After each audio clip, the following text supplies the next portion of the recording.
Асыл мирас орталығында жұмыс жасап келе жатқаныма 8 жылдан астам уақыт болды. Мен ең алғаш осы Қызылорда қаласында Асыл мирас орталығы 2016 жылы ашылғаннан бастап жұмыс істеп келе жатырмын. Оқуды бітіргеннен кейін бірден осы жаққа жұмысқа тұрдым.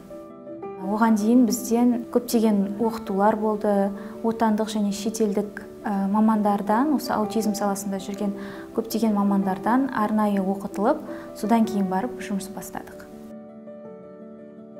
Шыны керек, ең басында аутизм туралы ақпарат менде аз болды. Жалпы аутизмді қалай анықтау керек, онымен қалай жұмыс жасау керек, ата-анамен қалай жұмыс жасау керек, соның барлығын осы жұмыс барысында біз тереңірек біліп, оқып, дамыдық десем болады. Мен үшін ерекше болған сәт, мысалы бізге әртүрлі ата-аналар келуі мүмкін, сол ата-аналардың эмоциясын көру, сөйлемей келген балалар болуы мүмкін, әртүрлі өтініш жасай алмайтын балалар болуы мүмкін, дағдылары мүлдем төмен балалар болуы мүмкін. Сол балалармен жұмыс жасау барысында белгілі бір нәтижеге жеткен кезде ата-ана міндетті түрде өзінің алғысын білдіріп жатады. Және сол нәтижені көру мен үшін де үлкен нәтиже болып табылады. Негізі мамандығым психолог болғандықтан, жалпы кез келген адамды зерттеу маған ұнайды. Соның ішінде осы аутистік спектр бұзылысы бар балалардың ерекшелігін анықтау. 8 жыл бойы мен әртүрлі бағдарламаларда болдым. Жасы кішкентай, яғни 3 жасқа дейінгі балалармен де жұмыс жасадым. Ересек балалармен де жұмыс жасадым, яғни 7 жастан асқан балалармен де жұмыс жасадым.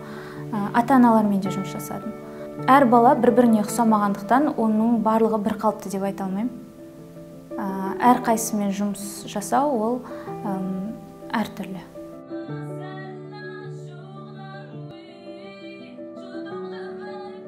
Бала кезімнен бастап ән айтып, сол өнер жағында жүргенді қаладым. Бірақ үлкейе келе, мен мүмкін ол тек балалық болған шығар деп ойладым, бірақ ол бәрібір де адамның бойында қалады екен. Жалпы Болат Өтемұратов қоры ұйымдастыратын, бізде мамандарға ретрит ұйымдастырады. Екінші ретриттен бастап мен бұрын соңды ән айтқаныммен былай үлкен сахнаға шығып айтпайтынмын. Тек сол ретритке шыққанда ең алғаш рет бастадым. Маған ол жақтағы атмосфера барлығы ұнады, одан кейін мен ән жаздыра бастадым өзіме. Өте сабырлы, өте шыдамды, кез келген уақытта, кез келген жерде сен үшін деп тұратын адамның бірі. Сөзіне ісі сай, байсалды, салмақты, сыпайы. Мен алғаш осы центрға келген кезде мені жылы қарсы алғандардың бірі сол Айтолқын болған.